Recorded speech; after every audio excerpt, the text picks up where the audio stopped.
Welcome everybody. It's nice to see everybody here. This is entitled the Noam Alumni session on how Noam and how people change the world. We were excited about the session, and I've always had a fantasy of running a session like this and being able to connect where people are now to where people came from. So hopefully that's what we're going to do today. I'd like to introduce, first of all, Rabbi Levy, who is meaningful for many reasons, but most of all because Rabbi Joel was one of the founders and the founding rabbis of Noam, and I thought it was very appropriate for him to be able to facilitate this session. So Rabbi Joel, I will hand over to you and let you set it up. Great, thank you very much. Thanks, Reg. That's brilliant. So it's very nice to see everybody, and particularly nice to see the 5 young people, not so young people now, who are going to be speaking today. It's really nice to see old friends and new people as well.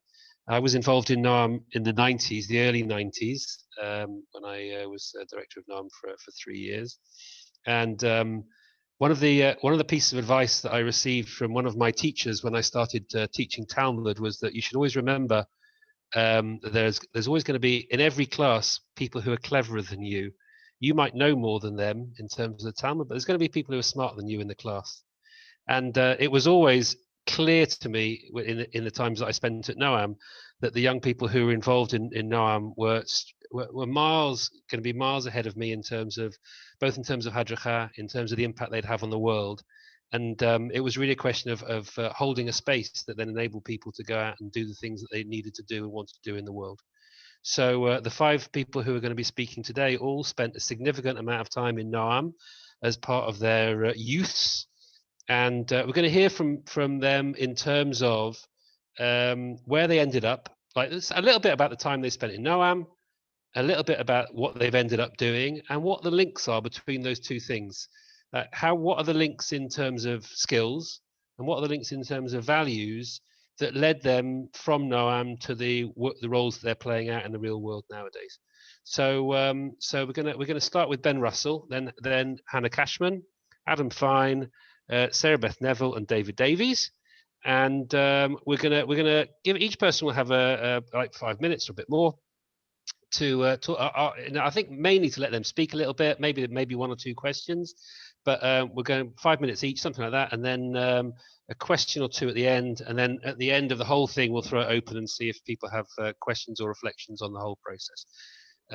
Great. Okay, so we're going to start with Ben, who's involved in Noam in 1994 to about 2010, and he's now Deputy Director of the economic crime at the National Crime Agency.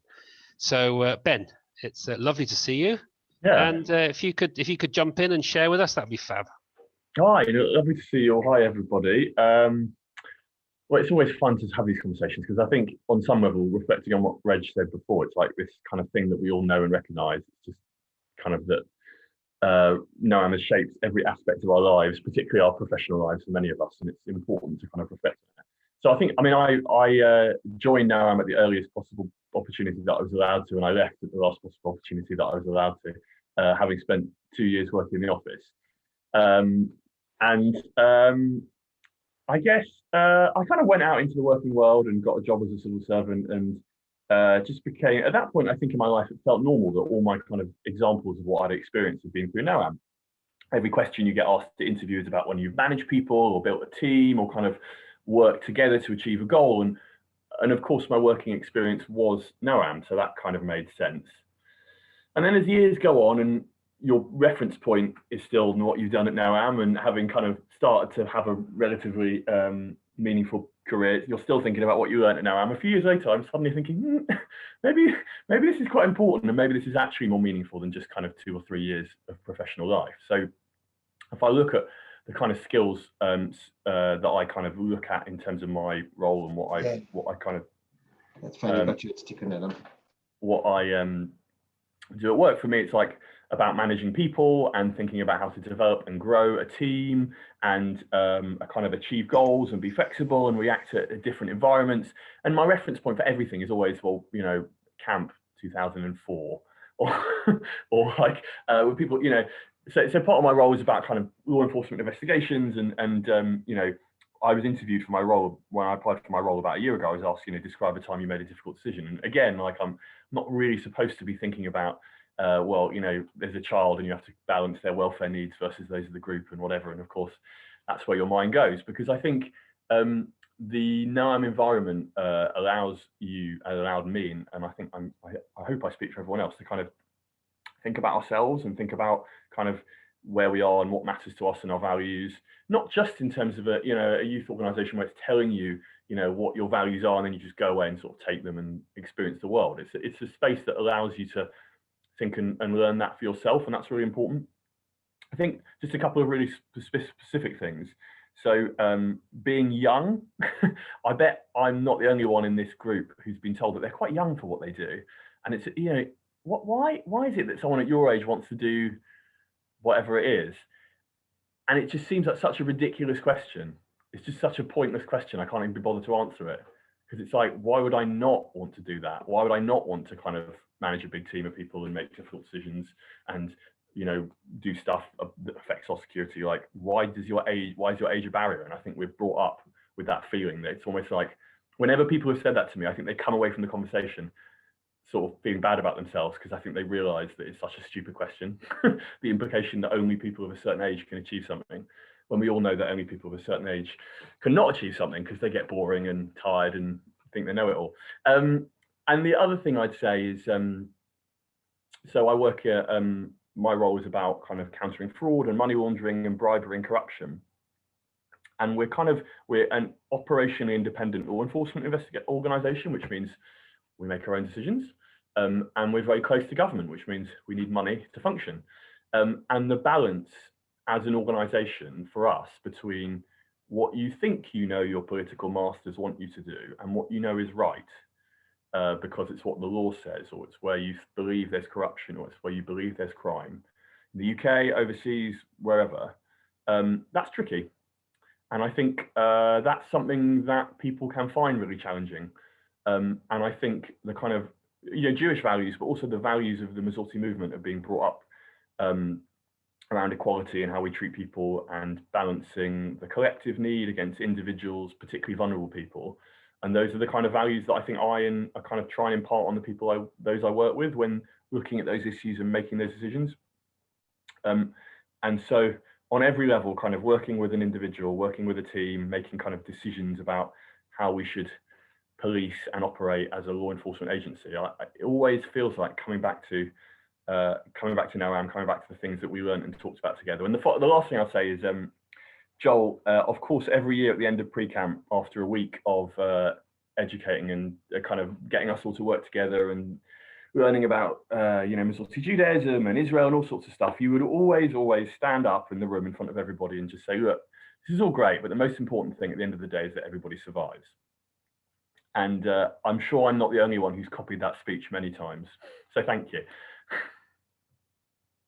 Thank you, Ben. That was great. Can I ask you one question, which is, you talked about like being immersed in an institution which has institutional values, but you also talked about the space of Noam being one which allowed you to work out what your values were for yourself. That was an open space. Can you just say a little bit about what does it mean to be involved in an institution which is both value driven but also allows you to uncover who you want to be in the world, which it sounds like very much where you are? Yeah, I think that's a really good question. And I actually, reflecting on it, I'm not sure it's something we spent that much time actively talking about and thinking about as a movement, from my recollection, because an organisation with values and, you know, engaged in education, and obviously part of the goal of education is to impart those values on other people. But I think we were all very conscious that one has to do that gently and allowing space for the individual. And often, you know, the balance, particularly of the Masorti movement, is that even the collective is not necessarily really where the values are. You know, we're educating in stuff that we don't, others in stuff that we believe is kind of important, but we don't always do it ourselves. So there's this a bit of an inherent tension. And I think that leads to a healthy situation where we're not trying to, certainly felt to me like we weren't trying to kind of push stuff onto kids. Firstly, because the more you push it, the more they'll rebel and tell you you're wrong and, you know, not listen. And also because I think we all had this inherent sense that space for the individual to figure stuff out for themselves was probably more important than where they actually landed. That the most important thing was probably that individual felt, you know what, I've kind of learned about myself, I've learned about what makes me me, and come to a kind of place that I'm happy with more than what that place is. I'm not sure that was something that was ever kind of written down or codified, but it just felt true to everybody. I'm interested to hear what others think about that. Okay, so thanks, Ben. That's great, and you should feel fine about stealing my final speech on pre-camp. That sounds fun. I hope somebody else is doing it in the years that since I stopped doing. I hope somebody else carried on with that as well. So we're going to turn now to Hannah Cashman, who's involved in Noam 2009-2018, and who is service manager at the Nest. Hannah. Yeah. Hi everyone. Okay. So, what do you want to be when you grow up? The question I'm sure all of us were asked when we were children, and one I always found hard to answer. As I got older and realised that ambitions of becoming either Nala from The Lion King or Baby Spice were sadly not going to happen, future career pathways became no clearer. So, like countless other teenagers, I decided to embark upon a degree which had failed to nail me to the cross of any one vocation in particular. That's right, folks, I'm sure you guessed it. I studied history. You see, I couldn't even begin to comprehend post-university life, and I didn't want to pigeonhole myself. So I thought a humanities degree would mean that countless doors of opportunity would still be open to me by the time I graduated. I'd have 3 years to figure out my answer to the all-important "what do you want to be when you grow up" question. 1,095 whole days, or so my thinking went. But come graduation, and I still didn't have a clue. So what did I do? Embark upon a master's in sexual dissidence, of course, and emerge from a 4th and final year of academia more confused than ever about what I wanted to be. But if I'm honest, I'd kind of stopped trying to figure the answer out to that, because I knew that I was about to fulfill an ambition I'd had since going on Israel tour at the age of 16. I was about to become a movement worker. And like a cannonball, I was propelled for my master's into the hustle and bustle of being a MOWO. And in so doing, I wangled myself a 12-month reprieve from having to answer the dreaded question that shall not be named. 12 months became 24 when I decided to interview for the role of Mazkira, or team manager, for those of you who aren't fluent in Noam. But as the end of my Noam journey crept ever closer, the question reared its all too familiar and confusing head. But wait, maybe, just maybe this time, I had an answer. "What are you going to do after Noam?" people chorused. And in response, I said, this is exactly what I want to do. Cue confused looks. But you can't keep working for Noam. No, sadly, I couldn't do that. But I could keep being a youth worker. At its heart, Noam cultivates and preserves a vital yet sadly dwindling profession and service, that of youth work. In 2020, The Guardian reported that government-funded youth services have been cut by 70% in real terms in less than a decade, with the loss of £1 billion of investment, resulting in zero funding in some areas, according to research. Analysis by the YMCA Youth Charity found that local authority expenditure on youth services dropped from £1.4 billion in 2010 to 11 to just under £429 million in 2018, resulting in the loss of 750 youth centres and more than 4,500 youth workers. But it's so much more than just that. Countless thousands of young people across the UK have been robbed of the opportunity to feel connected with others in their community, have somewhere safe to go after school, and learn how to question the world and express themselves with the support of youth workers. And just as importantly, parents and carers have had an essential childcare service taken from them. I've had some people tell me that the youth of today don't want or need youth centres anymore, that they're all connected on Snapchat and Instagram from the comfort of their own home. But I know this simply isn't true, because every year, hundreds of young people continue to engage with Noam, either as participants or volunteer youth leaders. So, while in some ways I know that I've gone into somewhat of a dying profession, I don't doubt that youth workers will continue to support and empower young people. All I need to do is look towards Noam for reassurance. I thought that being a movement worker would be a fun, challenging and rewarding pit stop while I figured out what I wanted to be when I grew up. But what it actually did was show me that what I wanted to do, who I wanted to be, had been right in front of me the whole time. It's the experiences of planning, delivering and managing large-scale residential summer camps that helped land me my first role post-Noam for the charity Groundwork. I was the programme coordinator for the National Citizen Service contract. non-Jewish summer camp, in other words. At that point, running a summer camp had become something that felt ingrained in my very soul, almost like throughout the year, my body had evolved to set aside the energy levels that I needed those few weeks every summer, so that come July and August, they were unleashed and I was able to run at 100 miles an hour on very little sleep, a skill I think that should go at the top of every Noam leader's CV. This all set the stage and prepared me for my current role at Groundwork.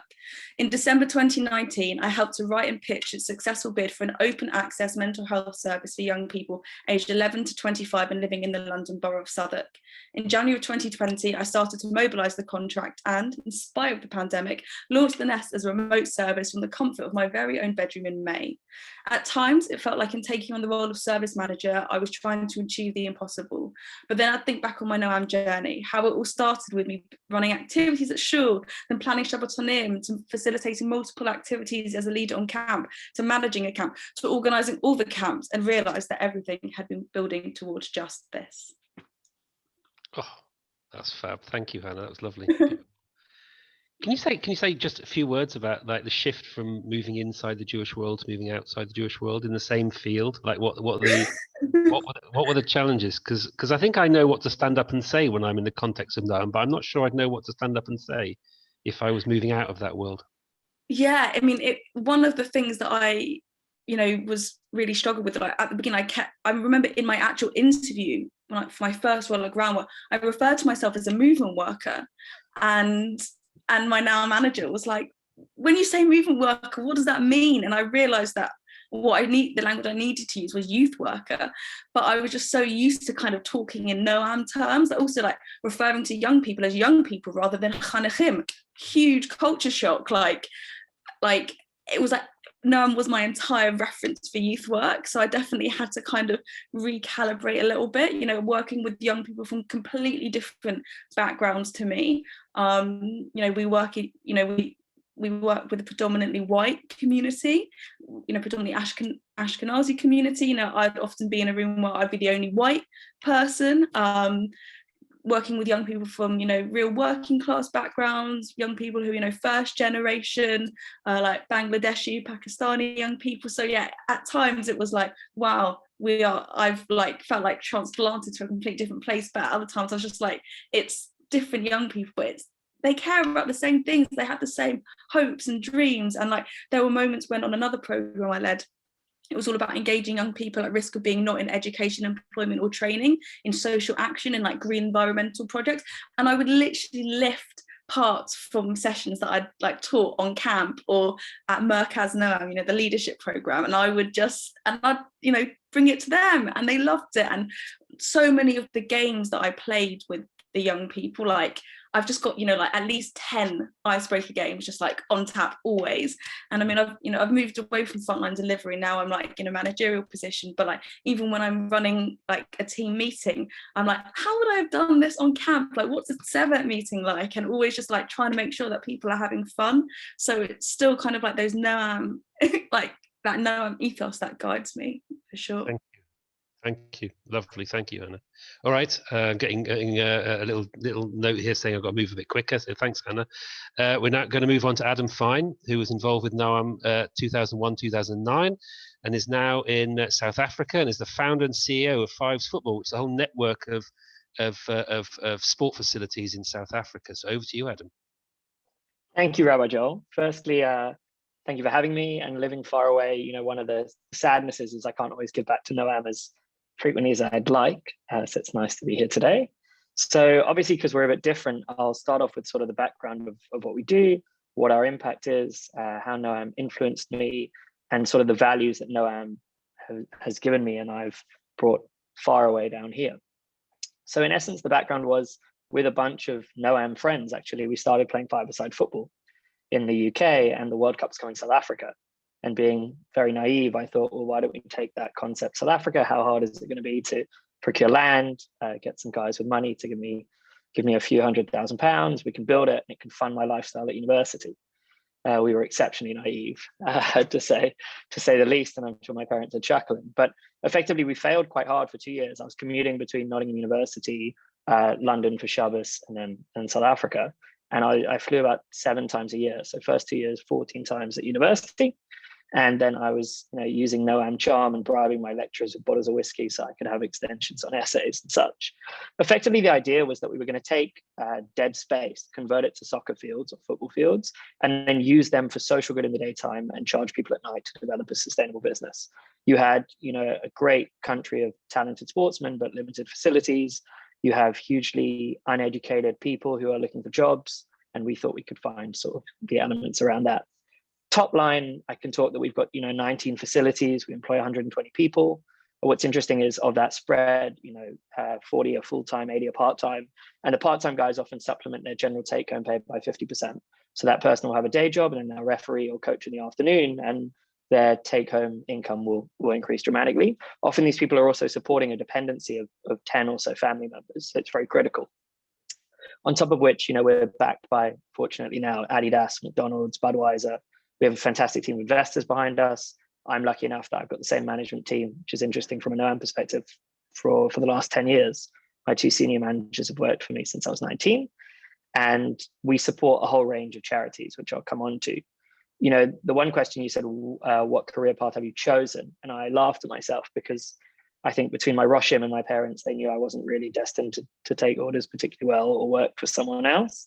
But I think Noam, on that sense, we looked up to, I was lucky enough to have Ben and David on the call as sort of senior leaders. And we looked up to other sort of not much older than ourselves, these dynamic people doing fantastic things. And I think Noam insinuated that we can learn from other smart young people, not just, gray-haired elderly folk, which is quite good for a young entrepreneur. I wrote next sort of what is our impact on your question. And I think it's really interesting. So sport's a great leveler. Here we're 26 years out of freedom in terms of, the apartheid era. And I always think of, we have a junior soccer program where we were operating, let's say in this province, in 7 locations, all different races, all different income brackets. And once a semester, we'd bring all the kids together. Now the kids have grown up in this world, and it's very easy for them to integrate, but the parents not necessarily. And to watch these parents from, high income Jewish parents to lower income Black parents, then we have, the different racial integrations here, was fascinating. And the fact that in the end, they were all fathers, mothers, kids playing football, it was a really interesting element that we've sort of brought through. Even internationally, we hosted an international football tournament, which is the biggest globally. And we had this bizarre scenario where Egypt got drawn against Israel in the group stage. Now, with 32 countries flying to South Africa, it doesn't matter that I'm Jewish as the CEO of the business, but never had they played sport against one another.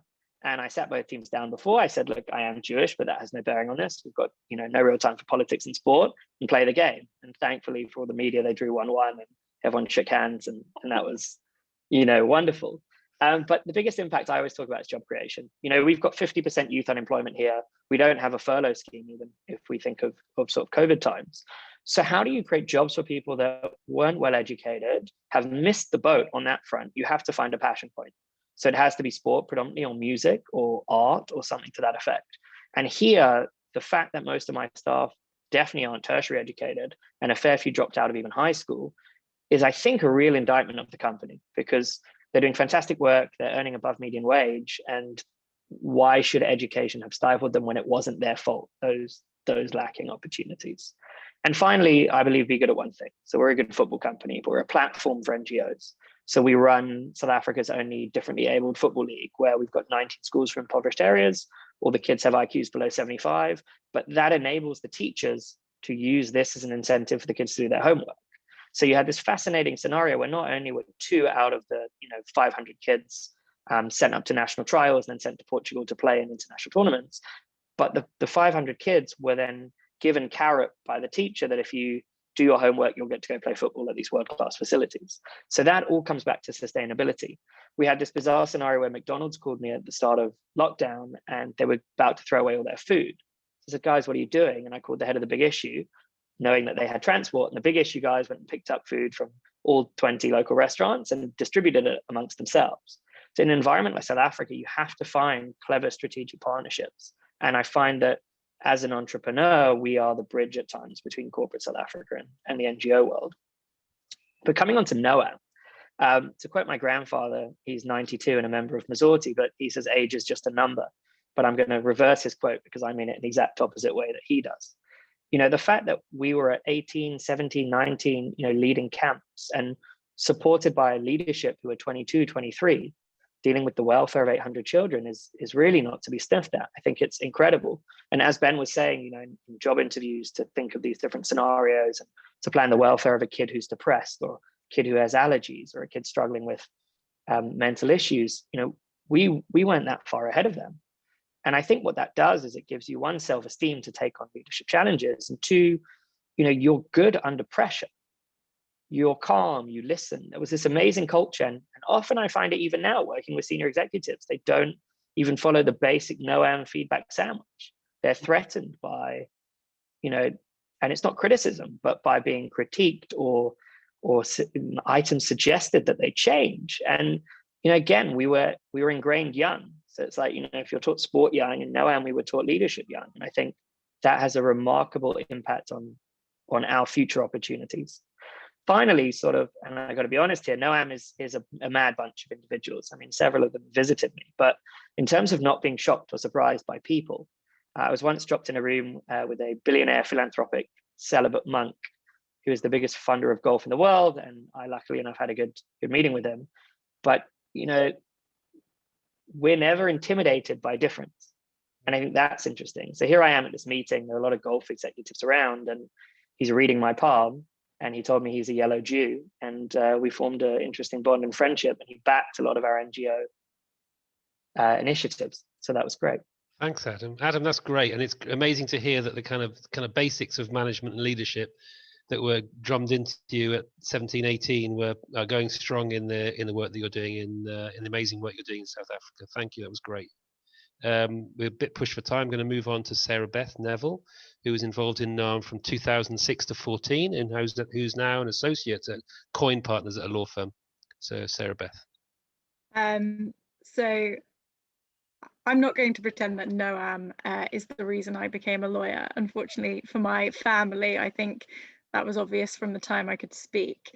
And I'm also not going to pretend I'm in any way unique coming out of Noam and becoming a lawyer. It's not a particularly unique position to be in, but I do think it shaped first of all the type of lawyer I am, and the kind of lawyer I am, and it more than that definitely shaped what I do with the rest of my time outside of being a lawyer.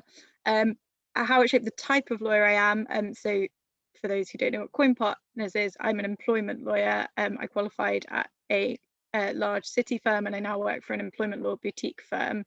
And when I was at university, I was convinced I was going to be a very hard finance lawyer, doing big trades and working, you know, with huge financial institutions on big deals. And I got my job at this city law firm and was fully prepared to go down that path of the finance world, and I took a year out just to have a year off law. I'd gone to university to do law, and I decided I needed a break, and I did a year of movement work. And I hadn't been particularly ideologically engaged before that with Noam. I had used it as an opportunity to meet other Jewish young people. I grew up in Scotland, where unfortunately in Edinburgh there wasn't a massive Jewish community. I used it as a leadership experience. I loved Hadracha on camp, but I never got overly ideologically engaged in Noam. And during my year of movement work, I was kind of given the management skills and self-development skills that I don't think I'd ever really had an opportunity to develop elsewhere. And I realized pretty quickly that through management and through being managed well, that my love was of people and of management and development, and the furthering and the bettering of people. And in the context of a city law firm, the best way to do that was to do a job that involved every single day interacting with how people spend their lives at work. And even more than that, I ended my year of movement work at the Conservative Yeshiva, and I'm not just saying this because Rabbi Joel is on the phone. And for the first time in my life, I really experienced what it was to live egalitarianism from the moment I woke up to the moment I went to bed, and it became probably the most important thing to me in my Jewish life. And I think that translated into my job. I think I became committed to working in a role where discrimination and equality are at the forefront of the issues that we think about, it also became incredibly important to me outside of work, because I came back from that experience and threw myself into Olam, which is one of Masorti's younger communities, and now I chair that community and run our Friday night services. And I still wonder where I would have been if it hadn't been for that year of movement work. I think Noam as a kid and as a madracha and as a rosh gave me leadership skills, and it gave me confidence, and it gave me friends, and I'm sure I'd still be a phenomenal lawyer somewhere as a result of all of that. But I don't know if I'd be working in the world of people, and I certainly don't know if I would have such a strong passion for diversity, equality, inclusion, and tackling the issues of equality and discrimination in the workplace. And I don't think I'd be the leader of an egalitarian Masorti community. And for me, that's the aside from my work, the other most important thing in my life. So I think the management skills and the empowerment that Noam gives to people to help better other people and to help other people manage themselves in the workplace and in their personal lives is pretty incomparable. Thank you. That was lovely, and really lovely to hear how all the values that were playing out in Noam are being played out in your workplace as well, in your professional space as well. Thank you. That was great. And last but not least, we're going to turn to David, who was involved. He's been involved in Noam from very, very early on, 1993, 2007, and is now head of global touring at Double D Live. And it's lovely to see you, David. Lovely to see you too, Joel. Hi, everyone. Good to see you all. I'm going to try and do something a little bit different and just show very quickly what I do, because I think that might help.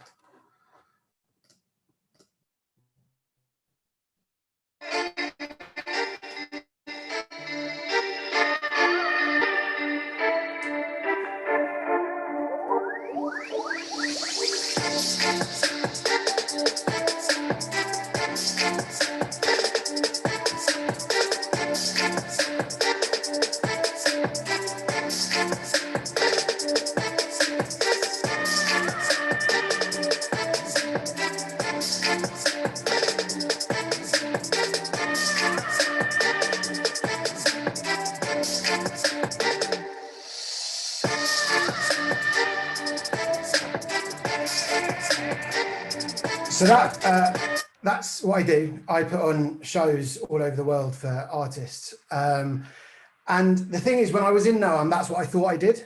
I thought that I was putting on shows like that in summer camps all over Wales and Derbyshire. So it wasn't that much of a jump from that to actually doing it. I think the world that I work in is in some ways quite tough. Sleeping or not sleeping for 2 weeks a year on camp taught me how to not sleep on tour buses for several weeks on end. But the things it did teach me is how to be authentic and how to be honest about who you are, and how that is the thing that will move you forwards and will get you the things that you want in a career. I was not massively academic, and I went to quite an academic school. And within Noam, I found another way to have acceptance and have an intellect and have a voice that wasn't necessarily the mainstream voice in the kind of North London Jewish world that we all grew up in. I came out as gay very young in Noam, and that gave me the confidence throughout the rest of my life to be proud of who I was, to be honest about who I was, who I am, and to be upfront about it. I do a lot of work in grime, which is a kind of subset of rap music, which is not necessarily the most accepting place in the world. But by being authentic and honest about who I am, I've managed to find acceptance, and I've managed to find the confidence to kind of stand up and say, this is who I am, this is what I do, and people have responded to it. I definitely echo everything everyone said about management and teams and being listened to and feedback, and I'm not going to repeat those things. But I think the thing that Noam gave me more than anything else, and more than I think any other kind of route could have done, is it gave me a chance to try things, to fail at things, but ultimately to succeed at them. It was a place where I could stand up and make a fool of myself, and it either worked or it didn't, and that was okay, because someone would give me feedback on what was working, what wasn't working, and how to improve it for next time.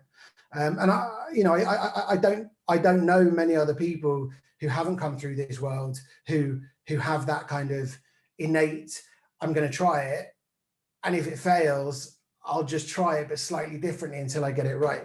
And I know we're very short of time, so I'll stop there. Amazing. That was lovely. Look, this is just, I think I'd want to do this for about another 3 or 4 hours just to catch up and to hear more stories. And I'm totally blown away by the look. I always felt that if for people to go through Noam and to go out and become rabbis or something would be an abject failure. That's just not what it's about. It's not about making little copies of anything.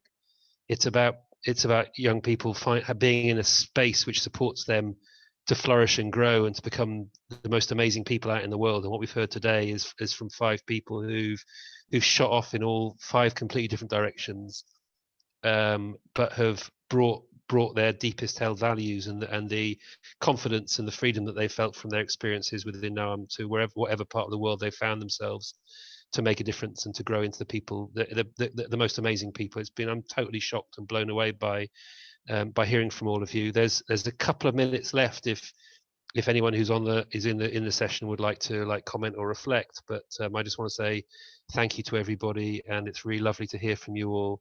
And God bless, and and the best with everything that you do in your lives, and the impact that you make on the world out there is amazing and outstanding. So thank you to everyone. And if anyone has got we've got 2 minutes. If there's a final question or reflection, then please feel free to jump in. Can people unmute themselves? No. I think just something that I could say really quickly is I actually cried writing mine. I actually was like, so I was actually even sent a photo of myself crying to Reg, because I was so overcome with emotion, just thinking back on my Noam journey and where it's taken me, and just how I absolutely would not be the person I am today without Noam. And the fact that, like I said, I work in a dying profession. Youth services are being absolutely decimated, because obviously the vast majority of them receive government funding. Noam doesn't, which is part of the reason why it's a small part of the reason why it's been able to continue the way it has. Obviously a huge part of the reason is because of the people, but just it's fantastic that it's able to buck a trend essentially. And just the fact that the movement workers last summer were able to put together a day camp just blew my mind. So yeah, Noam has made me the person I am today, and yeah, obviously it's all because of Mazal days. And so Thank you, Hannah. And I also want to say, while she's on the line, also to say thank you to Cheryl. That there's a lot of people clapping there, which is great. It's Noam was set up by a professional trainer, and someone who really had a strong background in terms of management and in terms of feedback, and that amazingly started all those years ago in the 90s and has carried on right way through to the 2020s, and the kinds of professionally structured management with it in Noam comes right from those first concerns that Noam should be set up in a way that's very, very safe and protective, and protect young people and also let them blossom. So a big thank you to Cheryl for her input all those years ago, and I think you should be very proud of where we've ended up as well. So thank you to everybody. We have to finish off. That was amazing, and we wipe our tears away and get on with our lives. It's lovely to see you all. Thank you.